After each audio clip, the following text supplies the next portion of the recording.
Students, welcome to my channel. I am Rashmi, your maths teacher. तो इस video में हम सॉल्व करने जा रहे हैं हमारी क्लास 12 एक्सरसाइज 6.1 का question number 12। The radius of an air bubble is increasing at the rate of 0.5 centimetre per second. ठीक है, तो आपको यहाँ पे क्या दिया है, एक एयर बबल है जो आपने देखा होगा कि जब आप फेयर में या मेले में कहीं जाते हो तो वहां पे मिलते हैं ना, जिसमें आप ब्लो करते हो और एयर बबल जब साबुन से भी कितनी बार बन जाते हैं, तो वो एयर बबल है। तो उनकी रेडियस इंक्रीज हो रही है। कैसे इंक्रीज हो रही है? तो इस रेट से इंक्रीज हो रही है, 0.5 सेंटीमीटर पर सेकंड। हर सेकंड में उसकी रेडियस जो होती है वो 0.5 सेंटीमीटर बढ़ जाती है। At what rate is the volume of the bubble increasing when the radius is 1 centimetre? तो आपको यहाँ पे क्या करना है, उसके वॉल्यूम के बढ़ने की रेट हमें बतानी है यहाँ पे, है ना। अब बबल किस तरह का होगा, तो ना तो आपको यहाँ पे दिया हुआ है कि कौन सी शेप का बबल है, तो थोड़ा कॉमन सेंस लगाना। बबल है तो ऑलवेज स्पेरिकल शेप का ही होगा, 3D शेप होगी ना बबल की।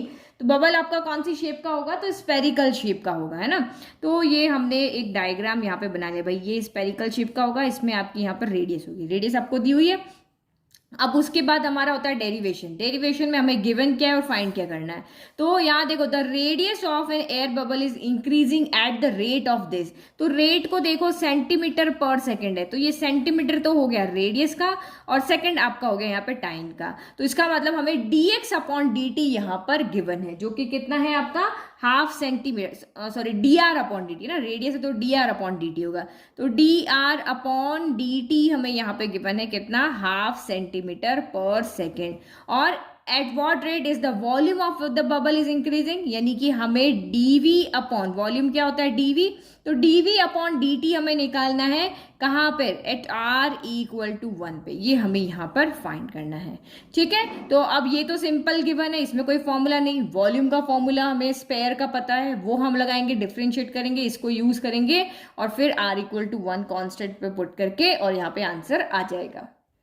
ओके, तो ये हमें फाइंड करना है, तो ऑब्वियसली इसी का फॉर्मूला लगाएंगे। तो v equal to volume square, sphere का वॉल्यूम होता है 4/3 पाई आर क्यूब होता है। तो डिफ्रेंशिएट करो, v equal to 4/3 pi r cube. Differentiate किसके करेंगे, रेस्पेक्ट में t के रेस्पेक्ट में, क्योंकि हमें t के रेस्पेक्ट में डिफ्रेंशिएशन यहाँ पर गिवन है। तो यहाँ हो गया dv upon dt equal to 4/3 pi d by d t of r cube हो गया। तो फिर dv upon d t equal to 4/3 pi r, पहले पावर का डिफरेंशिएशन होगा तो 3 आगे आ जाएगा, आर की एक पावर कम हो जाएगी। फिर यहाँ t है, यहाँ r है, तो dr अपॉन डी टी यहाँ पे आ जाएगा।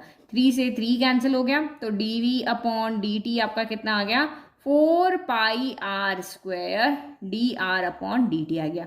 तो d r upon d t की वैल्यू तो हमारे पास क्वेश्चन में गिवन है, ये रही। तो ये वैल्यू उठा करके हम यहाँ पे रख देंगे, है ना। तो ये वैल्यू उठा के जब हमने यहाँ पे रखी तो हमारा d v upon d t आ जाएगा। तो d v upon d t कितना हो गया, 4 पाई आर स्क्वायर, और इसकी वैल्यू 1/2। 2 से ये कैंसिल हो गया 2 टाइम। तो this implies d v upon d t कितना आ गया आपका, 2 पाई आर स्क्वायर हो गया। अब हमें आर किसके ऊपर निकालना है, आर इक्वल टू 1 पे हमें निकालना है भाई। आर इक्वल टू 1 पे ये कितना इंक्रीज हुआ होगा, है ना। तो dv upon dt at r equal to 1, तो कितना हो जाएगा, 2 पाई 1 का स्क्वायर। तो 1 का स्क्वायर तो 1 ही होता है, तो इसका मतलब ये 2 पाई आ गया, है ना। अब यहाँ पे देखो, वॉल्यूम के यूनिट क्या होती है, सेंटीमीटर क्यूब होती है। टाइम की यूनिट क्या होती है, तो सेकंड होती है। तो ये हमारा यहाँ पे फाइनल आंसर हो गया। ओके, तो ये आपका फाइनल आंसर हो गया। फाइनल आंसर हमेशा स्टेटमेंट की फॉर्म में ही देना, यहाँ आंसर मत छोड़ देना, वरना आधा नंबर कट जाएगा। चलो नेक्स्ट क्वेश्चन नंबर 13 देखते हैं हम। नाउ क्वेश्चन नंबर 13 देखते हैं। अ बलून, ये रहा बलून हमारा, which always remains spherical. Which always remains spherical मतलब बलून में आप क्या फिल करते हो, हवा फिल करते हो। तो जब भी आप उसमें हवा फिल करोगे, चाहे जितनी भी हवा फिल कर लो, वो हमेशा स्पेरिकल शेप में ही रहेगा, ओवल शेप या हार्ड शेप इस तरह से नहीं बनेगा, है ना। हैज़ अ वेरिएबल डायमीटर, और इसका डायमीटर क्या है, वेरिएबल। वेरिएबल मतलब चेंज होता है, जैसे जैसे आप हवा भरते रहोगे इसकी डायमीटर क्या होगी, चेंज होती रहेगी। तो डायमीटर हमें यहाँ पे कितना दिया हुआ है, 3/2 2x + 1। तो आपको पता है जब भी स्पेयर की या किसी भी शेप की बात हो, हम डायमीटर का कुछ नहीं चाहिए, हमें उसका रेडियस चाहिए होता है। तो जो रेडियस होता है वो कितना होता है, रेडियस होता है डायमीटर का हाफ होता है ना। तो यहाँ पे क्या हो जाएगा, हाफ कर दिया और फिर डायमीटर लिख दिया, 3/2 2x+1 हो गया। तो ये आपका कितना हो गया, 3 1 ज़ा 3 और नीचे 2 2 ज़ा 4 और ये हो गया आपका 2x+1। ठीक है, तो ये इसका डायमीटर हो गया। तो सेंटीमीटर मीटर जो भी यहाँ पर होगा वो होगा, है ना, हमें अभी कोई यूनिट नहीं दी हुई है। तो ये हमारा यहाँ पर क्या हो गया, रेडियस हो गया। Find the rate of change of its volume with respect to x. तो इसने हमें क्या कहा कि आप इस स्पेरिकल बलून जो है उसके वॉल्यूम के चेंज होने का रेट बताओ, लेकिन किसके रेस्पेक्ट में, एक्स के रेस्पेक्ट में। तो एक्स के रेस्पेक्ट में हमें क्या करना पड़ेगा, डिफ्रेंशिएट करना पड़ेगा। तो इसका मतलब हमें यहाँ पे क्या फाइंड करना है, dv/dx हमें यहाँ पे सिंपली फाइंड करना है। बिल्कुल 12 क्वेश्चन सिंपल, 13 क्वेश्चन सिंपल, 14 थोड़ा सा आपका डिफरेंट आएगा। तो dv/dx निकालना, किसी पर्टिकुलर वैल्यू पे भी नहीं पूछा, सिंपली हमें पूछा है। तो बस अब आप यहाँ पे स्पेयर के वॉल्यूम का फॉर्मूला लगा दो। वी नो दैट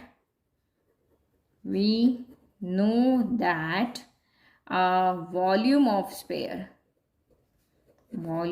स्पेयर है ना, क्योंकि ये फाइंड करना तो इसकी वैल्यू में पता होनी चाहिए। वो v के इक्वल लेते कितनी होती है, वॉल्यूम ऑफ स्पेयर कितना होता है, 4/3 πr³ होता है। चलो अब आप इसको डिफ्रेंशिएट करो, डिफ्रेंशिएटिंग विथ रेस्पेक्ट टू, किसके रेस्पेक्ट में, एक्स के रेस्पेक्ट में। चलो अब देखो, हम यहाँ पे dv/dx हमें निकालना है, वॉल्यूम हमारे पास है। हम इसको एक्स के रेस्पेक्ट में अगर डिफ्रेंशिएट करेंगे तो पहले यहाँ पे पावर का होगा, फिर dr/dx आ जाएगा, और dr/dx की वैल्यू हमें यहाँ कहीं पर भी गिवन नहीं है। तो मुझे इसकी हेल्प से निकालनी पड़ेगी, क्योंकि ये पूरे इक्वेशन क्या है, एक्स की फॉर्म में। तो हमारा लंबा जो 2 बार का काम है ना वो ना हो, तो मुझे क्योंकि यहाँ पे एक्स के रेस्पेक्ट में डिफ्रेंशिएट करना, अगर ये इक्वेशन एक्स की फॉर्म में ही होगी तो एक बार में काम हो जाएगा ना। थोड़ा सा हम कॉमन सेंस यहाँ पे यूज कर रहे हैं। तो अगर मैं आर की वैल्यू को यहाँ अभी का अभी पुट कर दूं तो पूरी इक्वेशन जो वी वाली है वो आर में न रह करके एक्स में हो जाएगी। हम एक्स के रेस्पेक्ट में डिफ्रेंशिएट करें तो हमारा काम थोड़ा क्या हो जाएगा, ईजी हो जाएगा।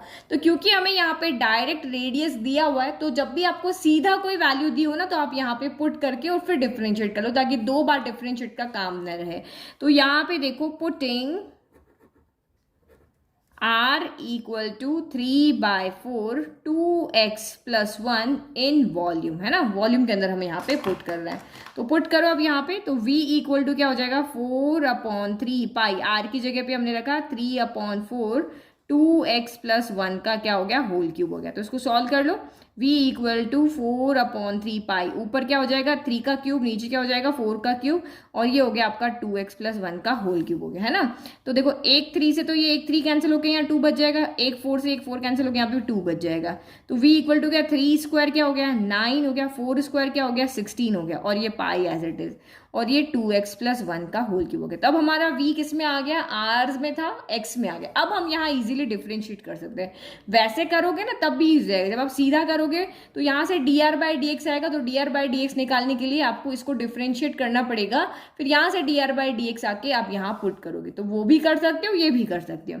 तो बट कुछ नया सीखो, ये नया चीज़ है, क्योंकि अभी तक हम ऐसे ही कर रहे थे ना। तो अब यहाँ पे लिखो differentiating with respect to x. तो dv/dx हो गया equal to 9/16 pi as it is, और d/dx ऑफ 2x+1 का होल क्यूब हो गया। ये कांस्टेंट है, हमने आगे ले लिया। तो dv/dx इक्वल टू क्या हो गया, 9/16 पाई। सबसे पहले पावर का डिफरेंशिएशन होगा, तो 3 2x+1 का होल स्क्वायर, पावर आ गया कि एक पावर कम हो गई, और d/dx ऑफ 2x+ क्या हो गया 1 हो गया। तो इसको हम पेंसिल से ही सॉल्व कर लेते। तो यहाँ पे क्या होगा, ये आपका d/dx पहले 2x के पास जाएगा, 2 कांस्टेंट है बाहर, यहाँ हो गया, और फिर d/dx आपका किसके पास जाएगा, 1 के पास में। तो d/dx ऑफ x क्या होता है, यहाँ पे 1 हो जाएगा, तो यहाँ से 2 बचा। d/dx का कांस्टेंट क्या होता है, 0। तो इसका सोल्यूशन हमारे पास क्या है, ओनली 2 आया, इसका सोल्यूशन, है ना। तो यहाँ से इसका मतलब हम यहाँ पे क्या देख रहे हैं कि हमारा जो dv/dx आ रहा है वो कितना आ रहा है, 9/16 पाई, जो हम लिख लेते हैं, जो हमारे पास यहाँ दिया हुआ है 9/16 पाई 3, और ये आपका यहाँ पे 3 2x+1 का होल स्क्वायर, और इसका आंसर हमारे पास कितना आ रहा है 2, तो यहाँ पे 2 लिख लेते हैं।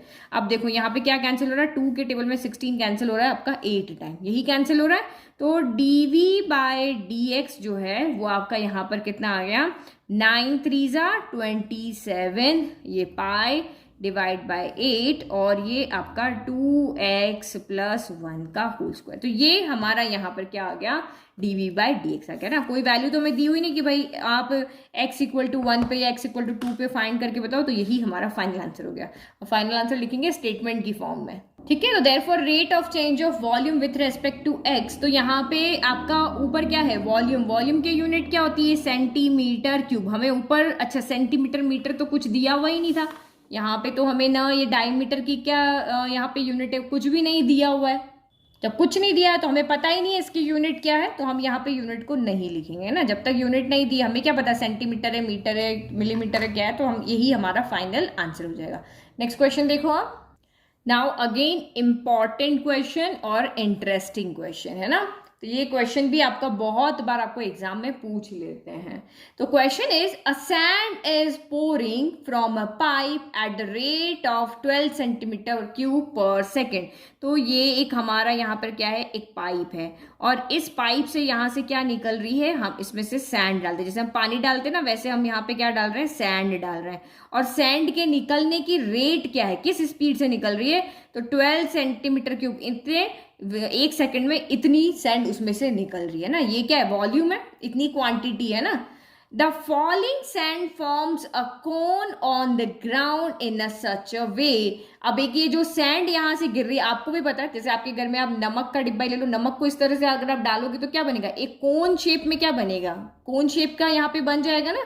तो वही आपका हीप सा बनेगा ना, आपने पढ़ा हुआ है। तो ये जब यहाँ सैंड गिरेगी तो ये यहाँ जो हमारी सैंड इकट्ठी होगी वो इस तरह से क्या होगी, कोन शेप में इकट्ठी हो जाएगी, इस तरह से, है ना। कभी भी आपने देखा ना, रेत का जब कोई किसी का घर बन रहा होता है तो रेत आके जब वो डालता है, जो सैंड होती है वो डालता है, तो इस तरह से एक ढेर सा बन जाता है ना, जो कि कोन शेप का होता है। दूर से देखने पर हमें ऐसा ही लगता है ना। तो the falling sand forms a cone on the ground in a such way. अब किस तरह से बन रहा है, that the height of the cone is always 1/6 of the radius of the beast। अब ये कोन बना है तो इसमें एक रेडियस भी होगी और इस कोन की यहाँ पे क्या होगी, हाइट भी होगी। तो जो कोन बना है उसकी हमें कंडीशन दी है कि इस कोन की जो हाइट है, इस कोन की जो हाइट है वो हमेशा इक्वल है किसके, 1/6 ऑफ द रेडियस। यानी कि हमें यहाँ पे h इक्वल टू 1/6 r, ये एक चीज एक हमें यहाँ पे दी हुई है, ठीक है। How fast is the height of the sand cone increasing when the height is 4 centimetre. तो अब आपको यहाँ पे क्या निकालने बताना है, सैंड के गिरने की आपको यहाँ पे रेट बता दी कि 1 सेकंड में 12 सेंटीमीटर क्यूब सैंड गिर जाती है। अब गिरेगी तो पहले छोटा हीप बनेगा, फिर बड़ा बड़ा बड़ा बड़ा, इस तरह से यहाँ पे बनेगा। तो धीरे धीरे इसकी हाइट क्या होती होगी, पहले गिरेगी तब इतनी सी बनेगी, फिर इतनी इतनी से इसकी हाइट क्या होती होगी, इंक्रीज होती रहेगी। तो हमें ये बताना है कि इस सैंड के गिरने से इस कोन की जो हाइट है वो किस रेट से बढ़ रही है ना। तो वही इस तरह का आंसर हमें निकाल के बताना, किस रेट से इंक्रीज हो रही है। मतलब कि हमें यहाँ पे क्या निकालना है, अगर मैं हाइट को h लेती हूँ तो मुझे dh अपॉन यहाँ पे dt इस तरह से निकाल के बताना। How fast is the height of the sand cone increasing when the height is 4 centimetre. तो एट h इक्वल टू 4 पर हमें dh अपॉन dt निकाल के बताना है। ये हमें पता चल गया, dh अपॉन dt निकालना है कहाँ, h इक्वल टू 4 पे। तो ये हमारा क्वेश्चन भी हो गया, मतलब डायग्राम हो गया। पहला पॉइंट हमारा डायग्राम ही होता है, वो हमने लिख दिया।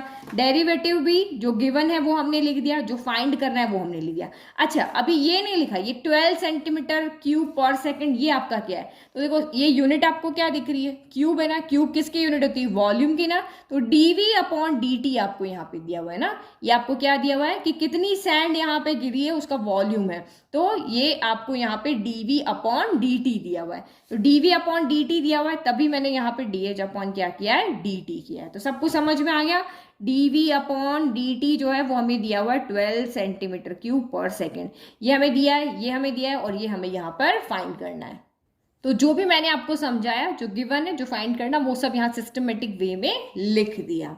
अब देखो dh अपॉन dt हमें यहाँ पे फाइंड करना है। तो h कहाँ से आएगा, कहीं ना कहीं पे h होगा, तभी तो हम उसको डिफरेंशिएट करेंगे। तो देखो यहाँ पे आपका पास h है, बट इसको अगर मैं डिफरेंशिएट करती हूँ तो dr अपॉन dt आ जाए, फिर मुझे इसकी वैल्यू भी चाहिए ना। तो इससे अच्छा हम यहाँ वॉल्यूम के पास चलते हैं ना। वॉल्यूम क्या होता है, कोन के वॉल्यूम के फॉर्मूले में h होता है। We know that volume of cone क्या होता है, 1/3 पाई r स्क्वायर h होता है, वॉल्यूम ऑफ कोन। वो कितना होता है 1/3 πr² होता है, यही होता है। अब इसमें हाइट है ना, अब देखो सिंपली एक चीज आप यहाँ देखना, मुझे dH/dt निकालना है। तो मुझे अगर मैं इस इक्वेशन के अंदर कुछ ऐसा करो कि बस मुझे ये एक ही बार डिफ्रेंशिएट करना पड़े और मेरा काम हो जाए, तो देखो मैं अगर अभी इसको डिफ्रेंशिएट करती हूँ, यहाँ से dv/dt आएगा और यहाँ से dr/dt, यहाँ से dH/dt आएगा। तो ये तो मुझे चाहिए, dv/dt की मेरे पास वैल्यू है।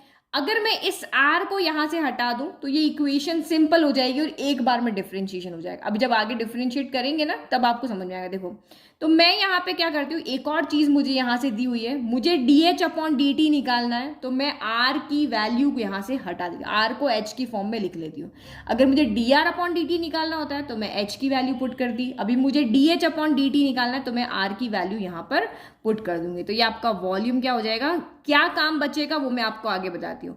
1/3 πr की जगह हमने रखा 6h² तो ये v इक्वल टू क्या हो गया आपका 1/3 पाई, ये 6 का स्क्वायर 36 हो गया, फिर ये आपका h² हो गया और एक h यहाँ पे पहले से, तो v इक्वल टू 1/3, 3 से चलो ये कैंसिल कर दे, 3 1 जा 3, 3 2 जा 6, तो ये आपका 12πh³ हो गया। अब देखो, अब अगर मैं इसको डिफ्रेंशिएट करूंगी तो यहाँ से dv/dt आएगा जिसकी वैल्यू मुझे पता है, यहाँ से dH/dt आएगा जो कि मुझे यहाँ पर फाइंड करना है ना। तो इस तरह से समझ के क्वेश्चन को इजी कर लेना है। तो now differentiating with respect to t के रेस्पेक्ट में आप इसको डिफ्रेंशिएट करो तो ये आपका हो जाएगा dv/dt इक्वल टू आपका 12π हो गया और d/dt ऑफ h³ हो गया ना। तो dv/dt की वैल्यू थोड़ा बाद में रखेंगे, एक बार डिफ्रेंशिएट कर ले, ये 12π हो गया। पावर क्या होती है, आगे आ जाती है, तो और एक पावर कम हो जाएगी, ये t है ये h है, तो dH अपॉन क्या हो जाएगा आपका dt हो जाएगा। इसकी वैल्यू हमें फाइंड करनी है तो बाकी सबको उधर भेज दो। तो dv/dt ये आपका सारा का सारा जो यहाँ पे क्या है मल्टीप्लाई में है ना, ये सब कहाँ चला जाएगा, ये सारा का सारा आपका डिवाइड में चला जाएगा। तो 1/12π और 3h² ना, 12 को भी मल्टीप्लाई कर देंगे तो ये dH अपॉन क्या हो गया dt हो गया। अब फर्स्ट से dv/dt की भी वैल्यू पुट कर ले, हमने 12 सेंटीमीटर क्यूब रखा है, तो ये देखो फ्रॉम फर्स्ट, तो ये आपका dv/dt की वैल्यू कितनी हो गई 12 हो गई, फिर इंटू 1/12π 3h², 12 से 12 कैंसिल हो गया, तो ये dH/dt मेरा यहाँ से कितना आ गया 1/3πh² आ गया। ठीक है, तो यहाँ पे कर लेते हैं। ठीक है, तो यहाँ से हमने देखा कि हमारा dH/dt कितना आ रहा है 1/3πh² आ रहा है। अब मुझे कौन से h पे वैल्यू निकालनी है, h इक्वल टू 4 पे, यही तो कहा भाई dH/dt निकालो कहाँ पे, h इक्वल टू 4 पे, तो बस h की वैल्यू पुट कर दो। तो now dH/dt at h equal to 4, तो कितना हो जाएगा 1/3π4² हो गया, 4 का स्क्वायर क्या हो गया 16 और 16 इंटू 3 कितना हो गया 48, तो 1/48π हो गया। अब यूनिट लगाओ, हाइट की यूनिट क्या होती है, तो हमें सेंटीमीटर दिया हुआ था तो सेंटीमीटर हो गई, टाइम की यूनिट क्या होती है तो सेकंड होती है। तो ये हमारा यहाँ पे क्या आ गया फाइनल आंसर आ गया। अब फाइनल आंसर आपको उसी फॉर्म में लिखना है, hence the height of the sand of cone increasing, the rate of height of the sand cone increasing is 1/48π centimetre per second हो गया। ठीक है, इजी था क्वेश्चन। देखो फिगर बनाने से बहुत काम हमारा आसान हो जाता है, तो आपको समझ में आया जो गिवन है वही सॉल्यूशन आपका वही है, लेकिन घबराना नहीं है। बहुत से बच्चे कहाँ कंफ्यूज होते हैं, सैंड इसमें से गिर रही है तो वॉल्यूम इसका आएगा, बहुत से बच्चे ये फॉर्मूला लगाते कि सैंड इसमें से गिर रही है ये वॉल्यूम होगा, बल्कि ऐसा नहीं होगा। जहाँ पे शेप बन रही है ना, हम उस शेप की वॉल्यूम की बात, चाहे इसमें से गिरो चाहे इसमें से, देखो जितनी सैंड गिरेगी उसकी वॉल्यूम की यहाँ पर बात होगी, है ना। तो ये आई होप आपको क्वेश्चन 14 भी समझ में आ गया। ठीक है, तो इस वीडियो में इतना ही करेंगे। नोट्स का लिंक डिस्क्रिप्शन में दिया हुआ है, वहाँ से आप फ्री में नोट डाउनलोड कर सकते हो। वीडियो पसंद आए तो चैनल को लाइक जरूर करें। Thank you.